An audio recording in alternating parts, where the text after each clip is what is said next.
Salutare!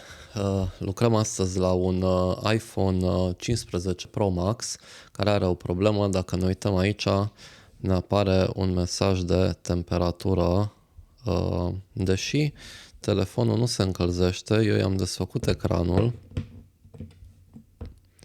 Da?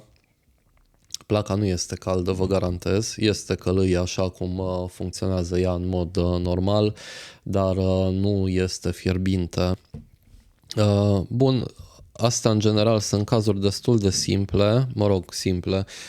Sunt cazuri datorate interposerului, practic conexiune dintre plăci și o să vă arăt imediat de ce. Dar vreau să fac două chestii înainte. Vreau întâi haideți să afișăm un pic pe ecran instrumentele de măsură, da? Și vedem aici trei chestii, vedem multimetru sus, aici vedem o power supply, o sursă care o vom folosi să alimentăm telefonul în locul bateriei și aici vedem USB supply-ul ăsta unde se tot mișcă numerele, este alimentarea de USB, vreau să văd cum se comportă la încărcare. Îi conectez USB-ul, vedeți că și negociază la 9V, este o încărcare normală, bateria este la 43% și consumă cam 700 de mAh. Da? Deci este exclus ca problema să fie din modulul de încărcare. Altfel, ele pot să mai genereze eroarea asta dacă într-adevăr se încălzesc. Da? Dar ele se încălzesc doar dacă au un consum neobișnuit. În general, dacă avem un scurt sau o problemă de genul ăsta pe placă, atunci, într-adevăr, ar trebui să sesizăm pe sursă și un consum mai mare. Așa că am desfăcut bateria și o să-i conectez sursa. Nu o să-l pornesc complet, fiindcă am pus sursa mică. Scoatem USB-ul ca să nu ne confuzeze și vedem aici sursa. O să pornesc în momentul ăsta în 3, 2, 1. Am pornit alimentarea, da? Și nu vedem niciun consum deosebit. O să apăs butonul de power, dar foarte scurt. Da? Nu vreau să buteze, vreau doar curentul inițial să-l văd și ați văzut, este perfect normal. În momentul în care eu am apăsat puțin butonul de power, PMIC-ul începe să-și ridice liniile importante. Da? Și atunci dacă avem un scurt pe una din liniile astea, într-adevăr am vedea un consum ridicat, dar în cazul ăsta nostru este totul normal și dacă îi dau un boot, acum țin apăsat butonul să buteze telefonul în mod normal, da? El pornește, așa, la un moment dat nu o să pornească că sursa asta e limitată în 2 amperi și modelul acesta de telefon are nevoie de mai mult de 2 amperi ca să pornească. În final vedeți că intră constant curentul și pică. Dar pe mine atât m-a interesat deocamdată, doar partea asta, să investigăm. Nu este o problemă de consum, deci nu e un scurt, așa că continui să vă arăt ce se poate întâmpla și de ce apar problemele astea. Acum că am exclus problema unui scurt, deci un scurt era singura problemă care ar fi putut declanșa încălzirea plăcii, într-adevăr. Știm sigur că placa nu se încălzește, dar eroarea apare. Da? Telefonul știe că este cald peste măsură, fiindcă are niște senzori, se numesc NTC-uri, sunt de fapt niște rezistențe simple care, odată ce sunt supuse căldurii, își modifică valoarea. Acum, rezistențe, el are foarte mulți senzori de genul ăsta. Dacă ne uităm aici și căutăm un NTC, vedem că există multe, AP, baterie, charger, radio, bla bla bla.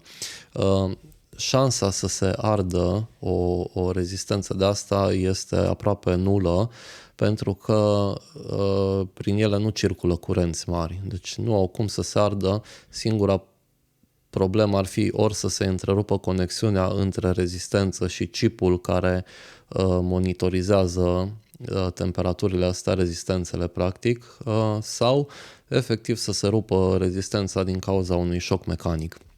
Acum, chipul care se ocupă cu monitorizarea lor este PMIC-ul, da? Care este aici. Așa că eu știu sigur că problema va fi din acest interposer, fiindcă telefoanele astea sunt destul de mari și ele tind să flexeze mult. Plăcile mele sunt lipite așa una peste alta și când flexează fac efectiv așa și se mai rup din padurile astea sau își pierd conexiunea între ele. Și atunci eu o să mă uit după niște probleme de interposer, ceea ce înseamnă că noi trebuie să ne uităm la niște rezistențe, niște NTC-uri care sunt pe placa de jos, practic. Și aici avem unul, de exemplu, lângă baseband. Este această rezistență, vedeți că de la ea merge un traseu, un interposer aici și de aici, din interposer, pleacă mai departe aici și de aici în PMIC. Da? Ar trebui să mai avem o rezistență aici, vedeți? Aici este un alt senzor NTC care la fel merge în interposer, placa de jos, placa de sus și PMIC-ul. Bun, acum ce avem de făcut este să efectiv să desfacem telefonul, scoatem placa, dezlipim plăcile, nu o să mai filmez, o să pun pe pauză înregistrarea și revin când plăcile sunt desfăcute să vedem ce se întâmplă, dacă avem peduri rupte, dacă avem ceva conexiune întreruptă între NTC-urile astea și interposer sau între interposer și PMIC, care ar fi cea mai gravă problemă, fiindcă chiar nu-mi doresc să schimb PMIC-ul, este un chip foarte subțire și este plin de underfill, este destul de complicată treaba. Bun, revin sub microscop cu plăcile desfăcute. Am revenit cu placa sub microscop. Haideți să vedem aici ce se întâmplă. Da, deci problema noastră undeva în zona asta și într-adevăr, uite, vezi, dacă ne uităm la placă, nu știu dacă a fost o problemă de fabricație, placa nu îmi pare strâmbă așa ochiometric, dar dacă ne uităm aici, placa este cam desfăcută în zona asta. Vedeți?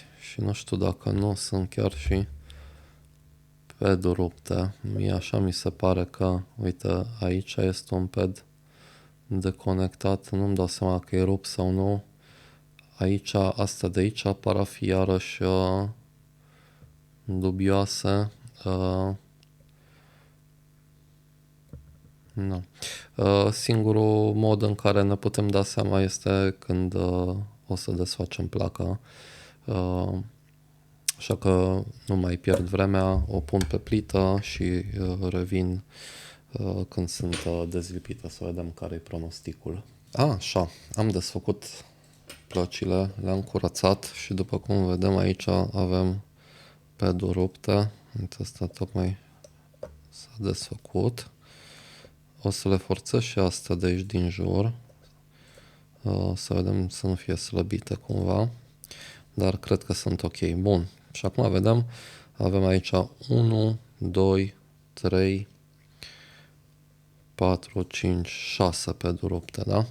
Hai să facem un pic și, atenție, mai avem o problemă aici pe interposer și pe ăsta s-au rupt unul aici și unul aici. Nu știu exact ce sunt alea, dacă sunt mese sau este altceva, dar hai să ne uităm și să facem o comparație așa, să pornim și microscopul să-l vedem aici și să vedem noi de pe borviul ăsta ce peduri ne lipsesc. În primul rând ne lipsește ăsta de aici, da? Deci ăsta este NTC radio și este așa, este corespondentul lui, este ăsta de aici, da? Cel de sus care e rupt aici pe interposer este o masă, dacă vedem noi bine aici, asta, deci nu ne batem capul cu ea. Bun, și hai să numărăm de aici, 1, 2, 3, 4, al patrulea este iarăși rupt pe interposer, 1, 2, 3, 4, ceea ce este un pic trist, că asta ne trebuie, SIM2 Highly Reset L. Bun, deci pedul ăsta de aici va trebui să-l refacem cumva, o să fie un pic mai complicat. Bun, hai să vedem pe placa asta ce pedul ne lipsesc. Deci asta ne lipsește o dată, care este NTC radio, de aceea se apărea problema de temperatură, după aceea avem o masă care nu ne interesează, după aceea avem un OL, da, care e acela de SIM, 2, ok, După aceea avem unul bun. Ăsta este bun, îmi este ok. După aceea mai avem încă unul rupt, care este NFC to Arc Camp Reset Low. Ok. Deci ăla va trebui refăcut. Și mai avem unul aici, NTC Radio PA, deci și celălalt senzor de NTC e rupt. Și mai este rupt ăsta de aici, care este AMUX PMU BY, care n-am nici cea mai vagă idee ce este. Nici nu pare să meargă decât aici pe un test point pe spate. Deci ăla nu este chiar important. Da? Nu pare să meargă nicăieri pe placa de baseband decât pe spate, pe acest test point, probabil folosit în fabrică la diverse chestii, da? Dar o să-l refacem și pe ăla, deci ăla trebuie refăcut, ăsta trebuie refăcut, ăsta trebuie refăcut, ăla e ok, ăsta trebuie refăcut, cel de pe colț e masă, deci ăsta de aici care e cu 4 minuni e o masă, ăla nu ne trebuie și celălalt trebuie refăcut. Bun. Hai să vedem cum refacem noi niște peduri. Putem reveni la microscop. Da, și vom încerca cu lama de la bisturiu să răzălim aici, să avem acces, adică să putem lipi un pad nou. Da? Sper că se vede bine. Pe înregistrare mă refer. Așa, și răzuiesc aici să fac așa, vedeți, o suprafață mai bună de contact pentru cositor, să nu avem doar cele 3 trasee mici. Bun, asta este ok. Trecem mai departe, că am zis că le facem toate.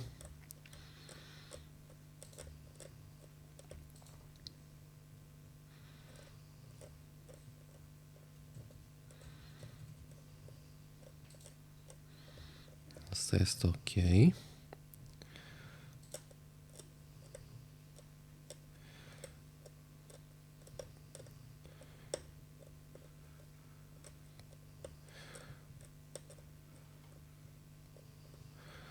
Asta este ok.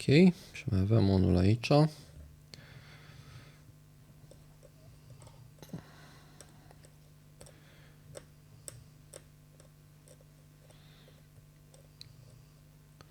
Perfect. Bun. Hai să luăm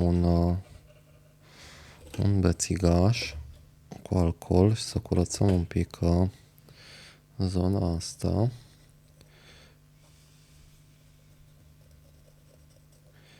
Bun, și arată destul de bine. 1, 2, 3, 4, 5 peduri trebuie să refacem aici. Și hai să ne uităm un pic la interpozorul nostru. Deci unul am zis că era masă, așa-i? Să și măsurăm să fie o ablă treaba. Să punem să vedem și așa, măsurătoarea. Și să vedem aici. Asta cred că ne trebuie. Pare a fi OL. Asta e masă, da? OL. Și aici într-adevăr apare OL, nu? Să-mi dau seama numai un pic unde este. Asta era oare? Da. Este OL. Bun. Hai să-l facem și pe ăla, deși nu cred că ar fi necesar, pentru că doar îmi apare pe BoreView că merge doar la un test point pe spatele plăcii.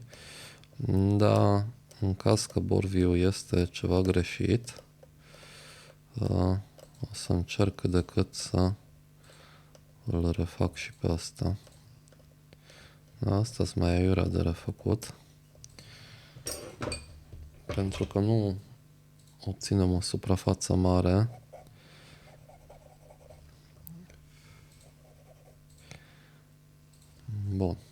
lăsăm așa și hai să luăm niște cositori de 183.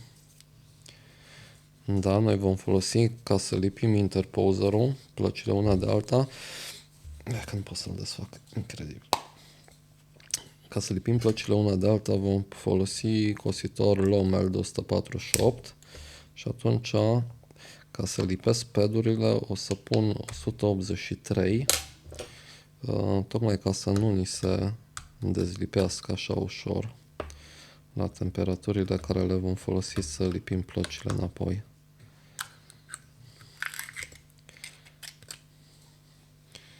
Bun, e o cutie nouă, așa că o voi folosi.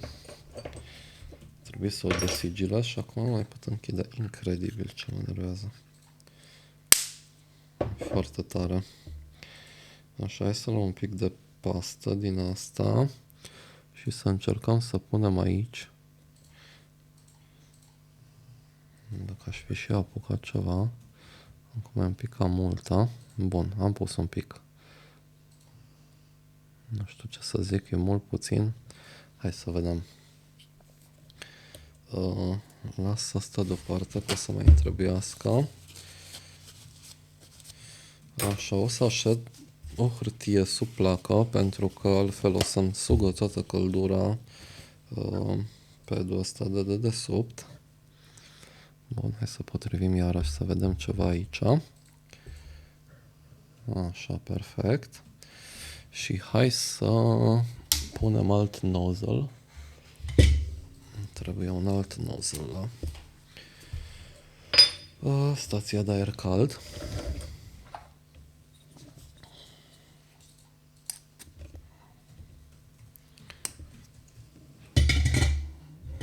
Bun. Și acum căutăm niște peduri proaspete. Bun.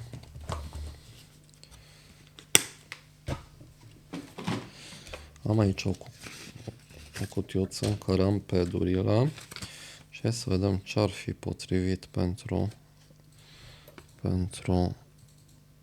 ăla. Oare putem folosi unul de ăsta? E mărime bună sau trebuie mai mic? Nu, pare la fix. Excelent, bun. Și acum venim cu un pic de aer cald.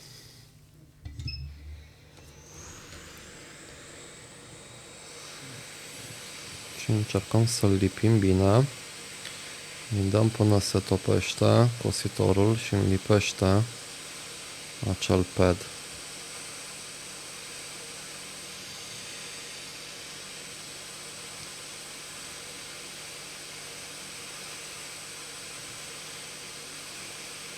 Bun, îl văd acum că s-a topit.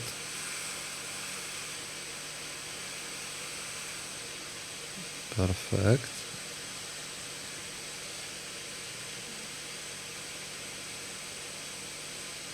Așa, și îl ținem apăsat aici.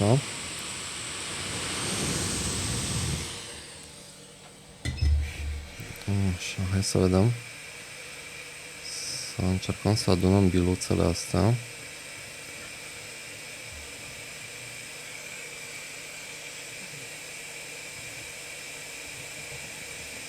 Așa. Și să mai curățim un pic.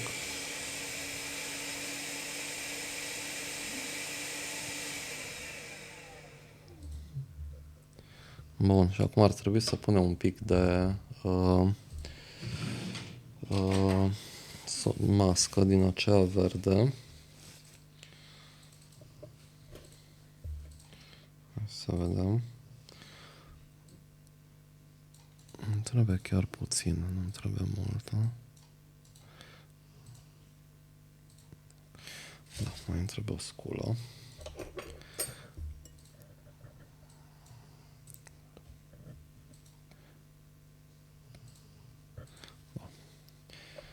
Chiar puțin, am pus extrem de multă.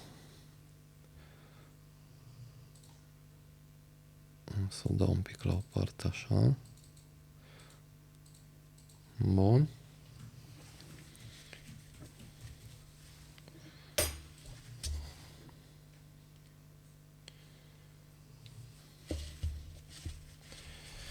Așa, și acum venim cu un pic de UV.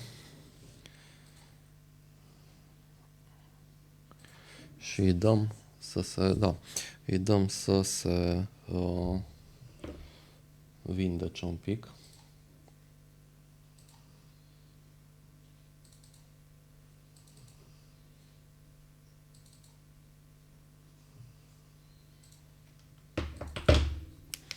Mai dau încă 20 de secunde.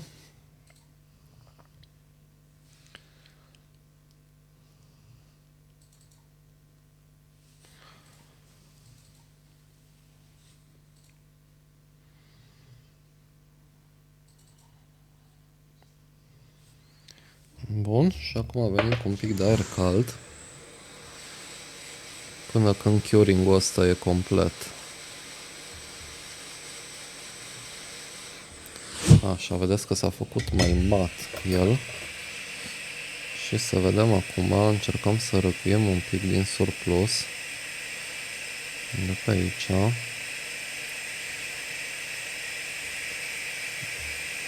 Nu.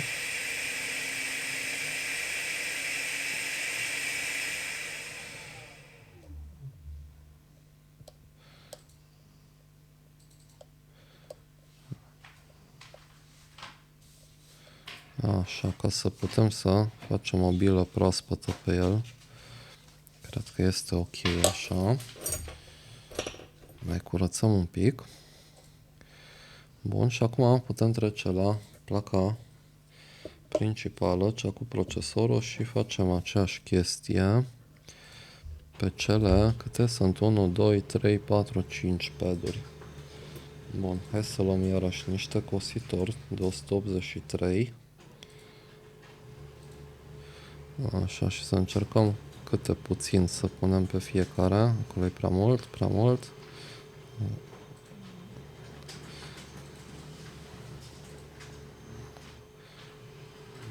Bun. Hai să vedem, aici este mult prea mult. Mai punem din coace un pic. Mai iau de aici că este mult prea mult. Așa, și de aici putem să mai luăm un pic. Să ștergem acum penseta și să încercăm să punem așa cositorul. Bun, acum eu vă zic clar că este prea mult pe fiecare, da? Nu e problema că o să le apăsăm și surplusul o să iasă pe lângă 1, 2, 3, 4, 5. Bun, hai să punem acum niște peduri proaspete.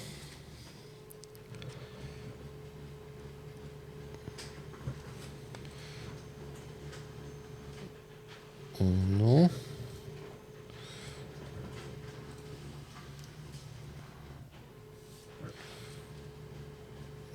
Doi.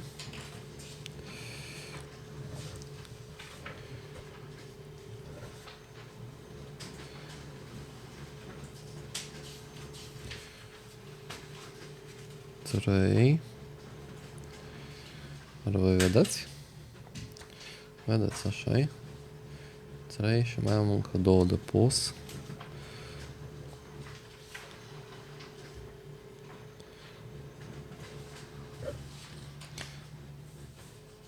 4 și 5. Bun. Pun pedurile înapoi.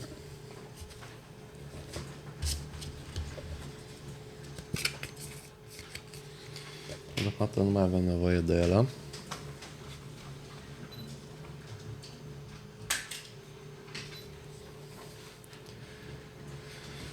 Așa, și continuăm iarăși cu aer cald. Să încercăm să le lipim cele 5 peduri mici.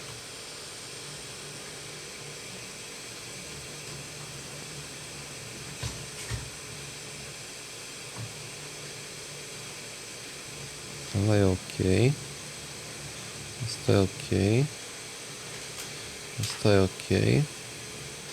Ok. Ok.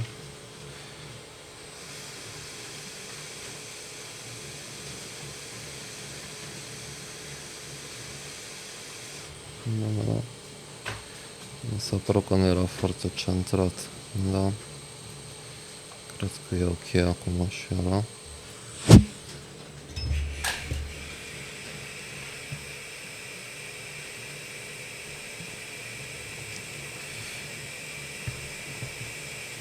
Bun, și acum voi folosi un burețel ca să nu rămână puțele alea de la, cum îi zice, de la ăla de ureche, vata aceea de pe el. Da, cred că arată destul de bine. Acum ar trebui să le mai măsurăm, să vedem dacă nu avem cumva un scurt la masă. Se mai poate întâmpla și asta, așa că venim cu aparatul în diode mode. Asta e ok. Asta e ok. Asta e OL. Da, așa ar trebui să fie, da. Asta e punct 6, e ok. Și asta e punct 5, e ok. Deci asta e OL cu siguranță. Hai să vedem de la masă în jos. 1, 2, 3, da, e OL. E perfect. Bun. Și acum continuăm cu niște mască din nou. Să vedem. Să întind eu pe aici. Nu vreau să folosesc foarte multă. Cu cât punem mai puțină, cu atât e mai ușor de curățat după.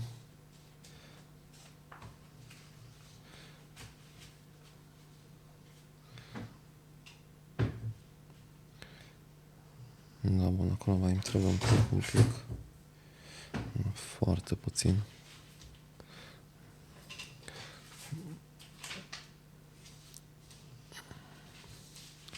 Bun, perfect. Perfecto.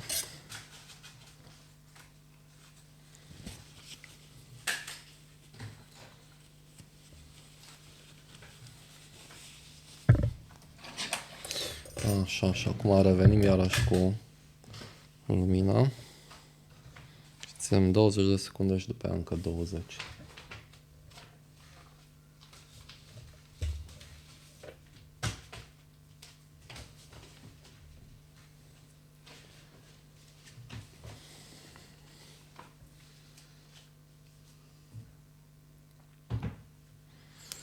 Bun, 20 odată.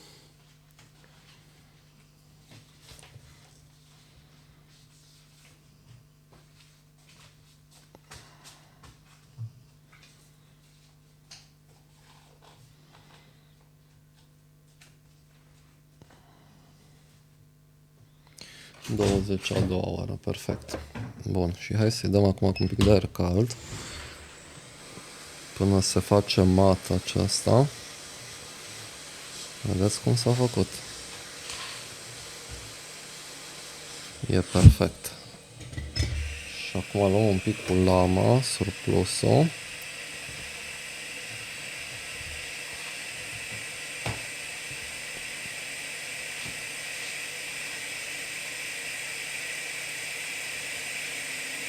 Așa.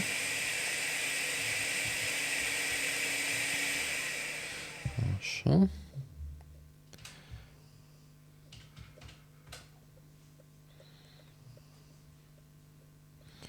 Așa.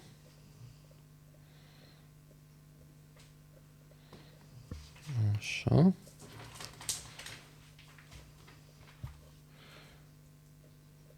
Bun, și asta așa. Hai să mai curățim un pic cu burețelul ăsta.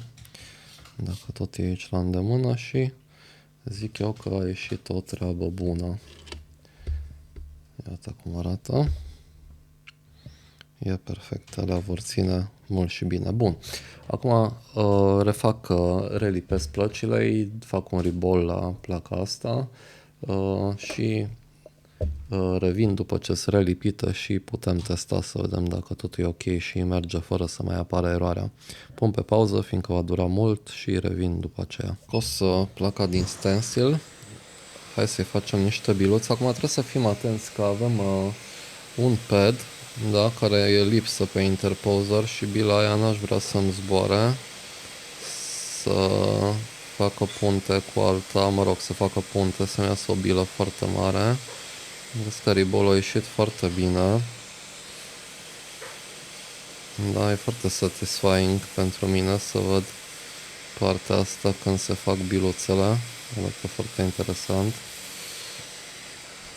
Așa, nu mai știu exact pe unde, pe aici, pe undeva am lucrat noi. Asta în care...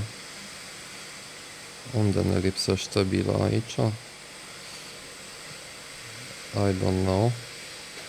Mergem mai departe.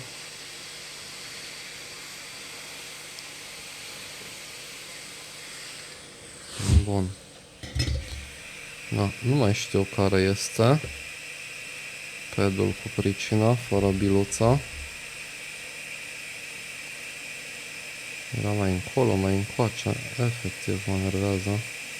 Aici este clar cel refăcut, care e ok. Dar nu știu, asta este cel rău. Asta de aici. Se și vede, cred. Nu pot să-l defac. S-a prins bine, îl las așa, nu-i problema. Acum cât este caldă, voi pune flux. Folosim Amtec 4300. Cel mai bun din planetă. Bun, mâinile ne tremură după 7000 de cafele și tensiunea 160 zilnic. Așa sunt eu nervos.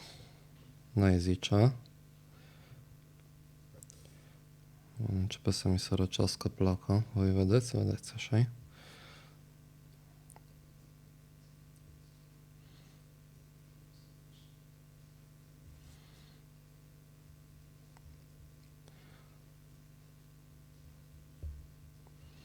Ribolul chiar a ieșit meseriaș. Așa, și acum o voi pune pe plită și așteptăm și revin după ce sunt lipite să vedem dacă totul e ok. Da, bine mă băieți, am terminat asta. Ia uitați-vă voi aici. Ce minune, deci a ieșit Neckerman. Aici într-adevăr este mai desfăcut așa, dar bilele noastre care le facem noi sunt mai mari decât cele de fabrică. Plus că folosim un cositor care este mult mai elastic decât mizeria aia care o pune în fabrică, dar placa arată efectiv factory, arată excelent. Aici a fost problema noastră în zona asta, da, vedeți că sunt lipite corect. Bun. Iau placa acum, o pun în telefon și revin cu camera de sus să vedem testele finale, să vedem cum arată, dacă totul merge, dacă mai avem e-mail, baseband, Wi-Fi și toate cele, dar sunt destul de pozitiv că va fi o reparație ok. Am asamblat tot telefonul, doar nu i-am lipit ecranul încă, l-am lăsat așa, deși sper ca totul să fie ok. Dăm un power, nu vrea să o ia, asta e nașpa, îi leg un pic mufa de USB, să-i dea un prompt boot. Bateria goală, da? Cum e posibil că mi-a arătat 40%? Cred că e o eroare. Nu, uite că pornește. Mai sughiță ele, așa câteodată le scurtcircuitez bateria când pui mufa și atunci ea se dezactivează cumva. Da, uite că o ia. Să vedem. Eu nu mai știu ce cod avea. Să vedem noi aici. La undeva pe WhatsApp. Bun, hai să vedem. Primul lucru mă interesează lanterna. Merge, da?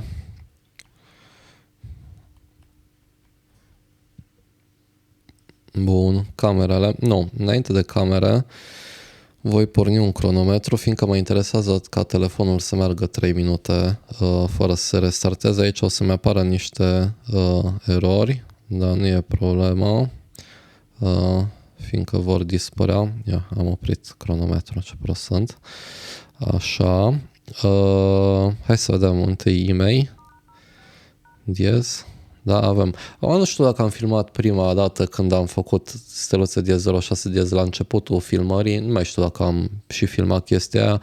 Avea doar e-mail-urile astea de două SIM-uri. Îi lipsea ID-ul, cred că tot din cauza pedurilor rupte. lipsea acel EID. Bun, mă interesează acum să vedem dacă vedem rețele wireless. Vedem de 2,4 și vedem și cele de 5 GB. Bun, totul este perfect. Camerele, poc, toate merg. Asta, portret, merge și portret. Doamne, ce față am, trebuie să mă barberesc. Așa, și acum mai rămâne de văzut doar asta, să trecem de 3 minute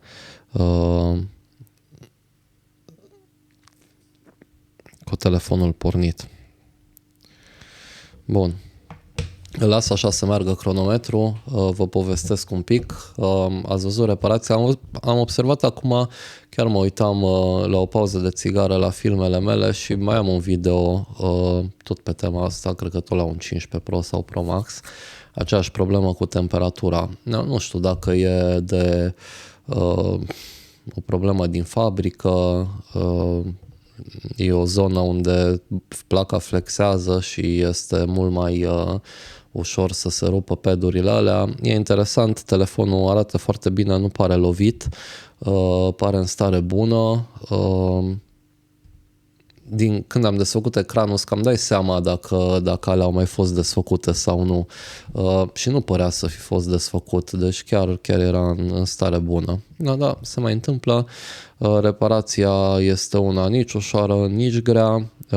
Durează un pic timpul este ne omoară pe toți, fiindcă dacă ar merge mai repede, reparațiile astea ar fi mai ieftine, bineînțeles, dar fiindcă ne ia ore să pregătim plăcile, să le desfacem, să le facem la loc, să facem rebol.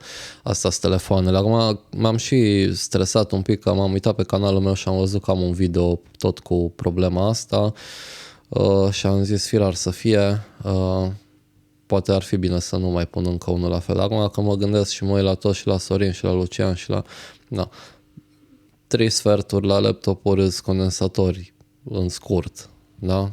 Și aici 3 sferturi la telefoane sunt probleme de interposer, da, aia este. Bun, ne uităm aici la telefon, o trecut de 3 minute, aia înseamnă că nu avem probleme cu niciun senzor, telefonul este în regulă, așa că returnăm la proprietar, garanție 3 luni și vedem mai departe ce se întâmplă. Mulțumesc că m-ați urmărit, dați-mi un like, subscribe dacă nu ați făcut-o și ne vedem data viitoare. Salutare!